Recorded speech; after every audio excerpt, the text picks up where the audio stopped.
Afganistán de por sí está desatando un nuevo exilio masivo de personas, miles, probablemente eventualmente sean millones, que están comprensiblemente aterrorizadas ante el posible regreso de un régimen brutal como lo fue en el pasado el de los talibán. Más cerca tenemos una situación como la de los hermanos venezolanos que han llegado en número superior a 1.200.000 a nuestro país en medio de una situación en la cual todavía Venezuela no encuentra una salida. Es evidente que si ya desde antes de la pandemia esto planteaba escenarios complejos y desafíos realmente importantes, ahora mismo con el incremento de la pobreza uno ve que sin duda una comunidad como la de los venezolanos refugiados en el país es de las más golpeadas, ¿no?, en este contexto de pandemia. ¿Cómo responder ante una situación semejante? El Perú podría incluso ser, digamos, país receptor de una población que nos suena remota, pero ya nada es remoto en estos tiempos como la afgana. Vamos a conversar con Lucy Harman, gerenta de gestión de riesgos de desastres y respuesta a emergencias de CARE Perú. ¿Cómo está usted, Lucy? Muy buenas noches, gracias por estar con nosotros. Buenas noches, Jackson, un gusto estar con ustedes. Enrique, gracias por estar con nosotros. Bueno, lo primero es cómo estamos viendo la situación en Afganistán, cómo los países tienen que prepararse para recibir una oleada de migración en estas circunstancias y ya más específicamente en un caso, como decía, que puede sonar remoto como el Perú, pero ya vemos que estas situaciones no son muy distantes. ¿Cómo se debe organizar la comunidad internacional ante una circunstancia como esta?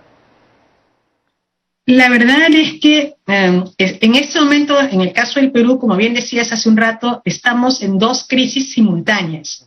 De una parte, la crisis de lo que es la diáspora venezolana, la cantidad de gente que ha llegado. El Perú es el segundo país receptor después de Colombia en América Latina y tenemos más de 1.200.000 venezolanos en el país. El número no se sabe con precisión. Y a pesar del cierre de fronteras, sabemos que siguen llegando personas, más o menos unos 200 al día, y que circulan por el país. El Perú es al momento el país que más refugiados tiene en el mundo. O sea, ni siquiera me refiero a personas en situación de refugiadas, entonces estamos hablando de números muy, muy grandes, y hay que estar preparados porque finalmente es algo que nos puede pasar a cualquiera ante cualquier crisis. Perú ha sido tradicionalmente un país donde la gente ha salido, ha emigrado. Hemos tenido diferentes crisis en los últimos 50 años del país o por diferentes razones. Acordémonos, antes, en la época de la guerra interna, en realidad, en la época de violencia, sabíamos que mucha gente se iba del país y se iban a diferentes partes del mundo. Ahora la situación es inversa, más bien somos un país de acogida y tenemos muchas personas que están pensando en el Perú como su nuevo destino y su nuevo lugar de residencia, y cargan una mochila muy, muy pesada. Y entonces hay que estar preparados para este tipo de situaciones y de alguna manera también ver cómo se absorbe a este capital humano que va llegando y que va llegando para quedarse un buen tiempo. No es que vienen, están un par de días, un par de meses y se van. La situación en Venezuela es muy violenta, es muy complicada, y la gente que ha salido de manera definitiva, o por lo menos por un largo plazo, y es probable que esto continúe por un buen tiempo aún. ¿Cómo hay digamos, información sobre cómo se han ido incorporando, como usted señala, absorbiendo los venezolanos a nuestra sociedad? ¿Había algunas señales alentadoras en medio de los problemas antes de la pandemia? Como es fácil verlo ahora mismo en la calle, como ha ocurrido con tantas personas, eso se tiene que haber revertido en buena medida. Pero le cuento una anécdota así chiquita. Hace unas pocas semanas yo tuve tuve mellizos hace muy poco, y los fue a inscribir, y en la inscripción prácticamente eran casi todas parejas de venezolanos o parejas de peruano-venezolanos inscribiendo a sus bebés, es decir, ya se observa claramente, ¿no? Claramente una incorporación por ese lado a la sociedad. ¿Qué sabemos? ¿Qué sabemos de esa situación actual? ¿Esos aparentes avances han retrocedido de manera violenta también? Bueno, claramente, el capital humano está, la gente está, hay efectivamente muchos matrimonios mixtos de venezolanos con peruanos o peruanos con venezolanos, y yo creo que hay que mirar el vaso medio lleno, es decir, el lado lleno del vaso más que pensar en el vaso vacío, en el lado vacío. Creo que es una oportunidad, miremoslo como una oportunidad. Creo que los ciudadanos, las personas que están viniendo de Venezuela, es un capital humano que podríamos capitalizar. Cuando hemos tenido las crisis médicas, en los picos de la pandemia, creo que hay muchos profesionales de la salud venezolanos que se han adscrito a los sistemas nacionales y que están trabajando como médicos, como técnicos, como enfermeras, como asistentes, terapistas y demás, que realmente han ayudado y han trabajado de codo a codo con personal peruano. Hay muchas personas que se están incorporando a los sistemas productivos, a los sistemas de inversión, a los sistemas, a lo que es la población económicamente activa del país, y es un capital de profesionales, de técnicos, que realmente habría que incorporarlos para que estén trabajando en su profesión, en su oficio, en aquello para lo cual fueron formados, y no estén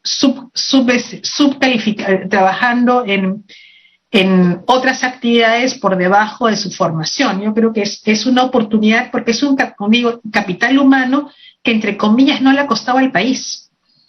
O sea, y creo que valdría la pena hacer un análisis más sesudo de estas opciones y ver cómo efectivamente podríamos, en el mejor sentido de la palabra, sacar más partido de esta migración. Es bien interesante, sí, es bien interesante esa parte que dice, porque efectivamente, si bien hay por ahí un estudio, ¿no?, del impacto fiscal, no suena particularmente alto, ¿no?, por la migración venezolana.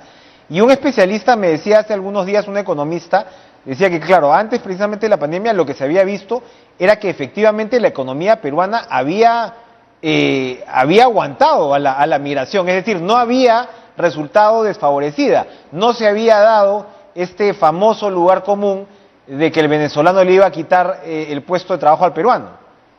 Por el contrario. Hay un estudio, y disculpa que te interrumpa, hay un estudio que presentó por encargo de la Fundación Adenauer, que demuestra, por el contrario, que en realidad la contribución de la población, de la migración venezolana a la economía del país es más positiva que negativa.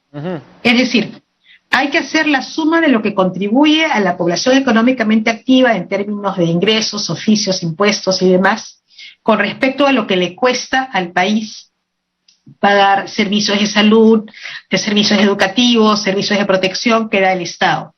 Pero si hay un estudio reciente que se acaba de presentar, yo honestamente no lo he leído en detalle, lo he visto, lo he ojeado, por eso es que me permito solo hacer una rápida referencia.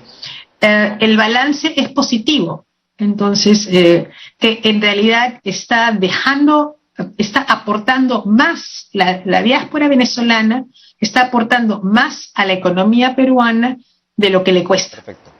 Y esto sin haber hecho el esfuerzo de incorporarlos conscientemente. Entonces yo creo que si hiciéramos más de nuestra parte, de manera que tuvieran empleos y oficios en aquellas líneas y aspectos para los cuales han sido formados, probablemente el impacto sería más positivo aún. Sí. Sí, termine, por No, favor. entonces creo que tenemos que hacer como unas medidas deliberadas de absorción y de ubicación en espacios y en los espacios que de una manera de planificación, de espacios y entendiendo el concepto de espacio tanto en el lugar, en la vida, como en el lugar geográfico. Entonces creo que ahí sí habría que actuar con mayor diligencia y pensamiento más estratégico. Muy bien. Ahora, tenemos otra crisis, como decía, remota, pero cercana al punto que la Cancillería ha dicho que el Perú está dispuesto a acoger familias afganas. ¿Cuál es esa posibilidad, esa realidad, esa perspectiva? Mira, ahí sí, yo soy antropóloga de formación. Entonces, si bien una ventaja que tenemos es que finalmente somos tanto los venezolanos como los peruanos, somos sudamericanos, hablamos el mismo idioma, y el idioma es mucho más allá que el lenguaje. Entonces, siendo parecidos, no somos iguales y tenemos las diferencias un poco culturales que nos marcan. Ajá. En el Perú en general somos una comunidad más andina, en términos generales evidentemente, y en cambio los venezolanos son más caribes. Y entonces sí hay diferencias en las maneras de expresarnos, en las maneras de hablar, en las maneras de hacer, que son diferentes, y solamente para poner un ejemplo, en general el habla venezolana es mucho más cariñosa que el habla peruana, como hablamos en el Perú. En el Perú somos más bien secos, en términos generales, indudablemente.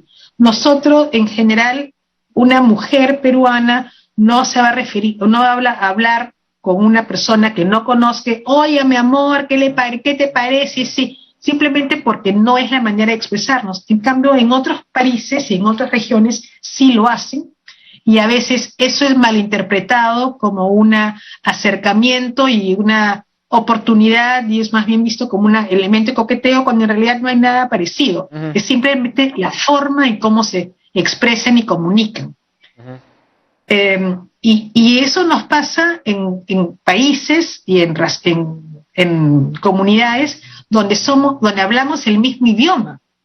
En comunidades donde no hablamos el mismo idioma, donde somos de culturas sumamente distintas, creo que es más fácil no entenderse más allá del idioma, más allá del habla, porque una cosa es, bueno, uno puede aprender a comunicarse en el sentido por signos, por señales, y finalmente aprende las palabras, pero no aprendes a comprender al otro. Y eso sí me parece que es un tema que hay que pensarlo y con cuidado, porque son usos y costumbres muy distintas a las nuestras, las de los afganos con los latinoamericanos. Entonces, no digo que no, pero simplemente levanto la mano para hacer señal que no es tan fácil como pudiera parecer. Importante. Vamos a hacer una pausa, pero la dejo con una pregunta porque CARE Perú ha estado viendo muy de cerca procesos que se han visto ahora realmente desbordados, como el de los comedores populares, que han sido una medición, ¿no?, del impacto de la pandemia precisamente en la economía. Sabemos cuál ha sido el retroceso de la pobreza. Quería que nos ayude luego de la pausa a ver cómo está avanzando este tema, esta organización de los comedores, y si estamos viendo en todo caso una mejoría por ese lado, o todavía vamos a enfrentar meses y años seguramente bastante complicados. Volvemos tras la pausa. Lucy Harman de CARE Perú, ustedes implementaron un programa importante de apoyo a comedores populares durante la pandemia. Alimenta su fuerza, ayudaron a repartir miles de raciones, en realidad, en las zonas más deprimidas de Lima. Lo que le quería preguntar en este minutito que nos queda es cómo han visto la evolución de esa parte. Estamos mejorando por ese lado, que sin duda pues esta organización comunitaria reflejaba el impacto de la pandemia en la economía popular, ¿no? Sí, efectivamente. Bueno, los comedores populares son una organización que nos acompaña desde los 80. Sí, O sea, claro. es una organización antigua, formada a base de las socias de los comedores, de socias de cocina, las socias de los comedores, que son lideresas importantes del país. Son organizaciones sociales de base que tienen mucha fuerza y mucha formación. Sin embargo, depende, ahora los comedores tienen algo, nosotros hemos trabajado con los comedores adscritos a las municipalidades y por tanto que reciben dineros también de los programas de complementación alimentaria del MIDIS, pero la situación está dura. Si bien es cierto, yo creo que hay mucho esfuerzo, también hay que considerar los comedores como una oportunidad para desarrollar emprendimientos y empleabilidad. Es una oportunidad tener a gente que la está pasando mal, y la está pasando mal porque las condiciones están duras, pero que tiene muchas ganas de salir adelante y de alguna manera mucha dignidad para hacerlo. Hay mucha sensibilidad, hay mucha empatía, y los peruanos somos en general una sociedad resiliente. Entonces creo que sí hay que hacer un esfuerzo para incorporar elementos de empleo, de empleabilidad, de apoyar emprendimientos, aprovechando que hay una organización popular o grupos de mujeres organizadas que son donde hay grupos de personas que se juntan o que se pueden juntar justamente para arrancar iniciativas que tienen que ser acompañadas y fortalecidas. Entonces el comedor, más en una lógica de dar pescado, también enseñar a pescar. Entonces eso es algo que nosotros queremos impulsar cada vez más. Es bueno dar asistencia cuando se necesita, pero es mejor crear oportunidades de empleo y de dignidad de las personas, dándoles oportunidades para trabajar y ganarse la vida. Creo que esa es la mirada que hay que tener, una mirada de futura, de más de emprendimiento y capacidades, que de solamente dar pescado. Qué duda cabe más en estas circunstancias. Lucy Harman, gerente de gestión de riesgos de desastres y respuesta a emergencias de CARE Perú, gracias por compartir con nosotros estas importantes temáticas. Vamos a